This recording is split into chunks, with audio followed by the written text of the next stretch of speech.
14ኛው የፌዴራል ሲቪክ ማህበረሰብ ድርጅቶች ባለስልጣን ከፌዴራል ከክልል የመጡ ባለድርሻ የመንግስት ተቋማት አገር አቀፍ ጉባኤ በደቡብ ኢትዮጵያ ክልል በወላይታ ሶዶ ከተማ አካሂዷል።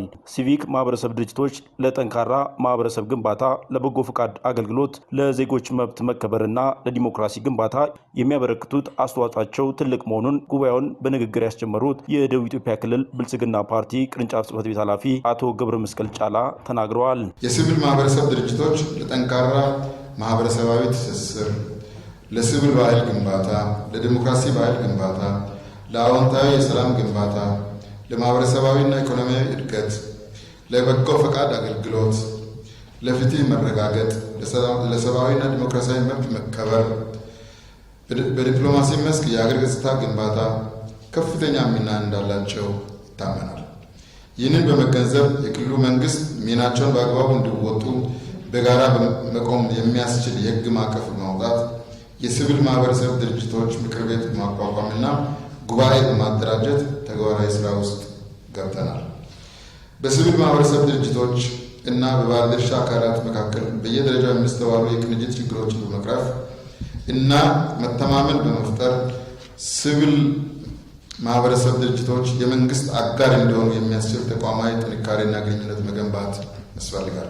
ሲቪክ ማህበረሰብ ድርጅቶች የመንግስት አጋር በመሆናቸው በየደረጃው አይነተኛ ለውጥ ለማምጣት አስተዋጽኦአቸው ከፍተኛ መሆኑንም ተናግረዋል። የዚህ የጋራ ጉባኤ መድረኩ ዓላማ በፌዴራልና በክልሎች መካከል ወጥ አሰራር በመዘርጋት መንግስትና የሲቪል ማህበረሰብ ድርጅቶች በአጋርነት መንፈስ የግንኙነትና የትብብር ስራቸውን እንዲያጠናክሩና ወጥነት ባለው የአሰራር ስርዓት ግልጽና ቀልጣፋ አገልግሎት አሰጣጥ ማስፈን እንዲቻል ምቹ መደላደል ለመፍጠር ነው። የፌዴራል ሲቪክ ማህበረሰብ ድርጅቶች ባለስልጣን ምክትል ዳይሬክተር አቶ ፋሲካ ሞላ በበኩላቸው ሲቪክ ማህበረሰብ ለማስተዳደር በፌዴራል መንግስት የተሰጠውን ኃላፊነት በመጠቀም የክትትልና ቁጥጥር ከማከናወን ባሻገር በቀጣይ በሚካሄደው አገራዊ ምርጫ ላይም የራሱን አበርክቶ ያኖራልም ብለዋል።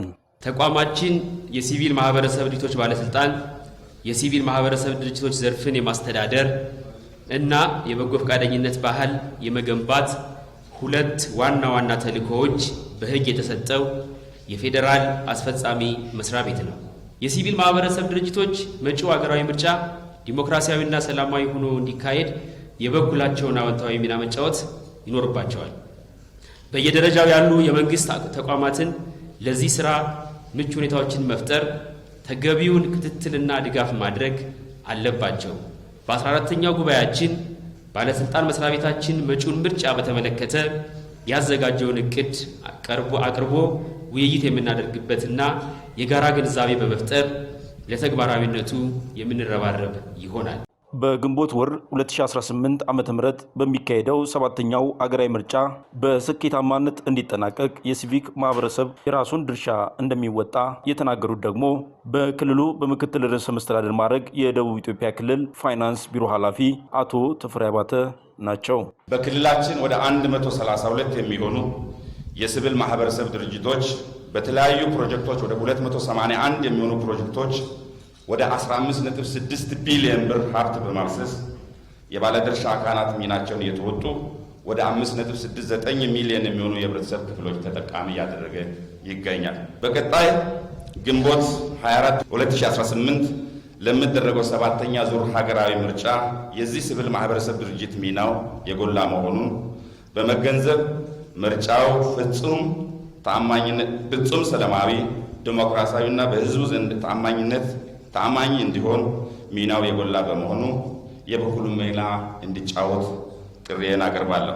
በጉባኤው የደቡብ ኢትዮጵያ ክልል ብልጽግና ፓርቲ ቅርንጫፍ ጽሕፈት ቤት ኃላፊ አቶ ገብረ መስቀል ጫላ፣ የፌዴራል ሲቪል ማህበረሰብ ድርጅቶች ባለስልጣን ምክትል ዋና ዳይሬክተር አቶ ፋሲካ ሞላ፣ በክልሉ በምክትል ርዕሰ መስተዳድር ማዕረግ የደቡብ ኢትዮጵያ ክልል ፋይናንስ ቢሮ ኃላፊ አቶ ተፈሪ አባተና የክልል ፍትህ ቢሮ ኃላፊዎች፣ የፋይናንስ ተቋማት አመራሮችም ተገኝተውበታል።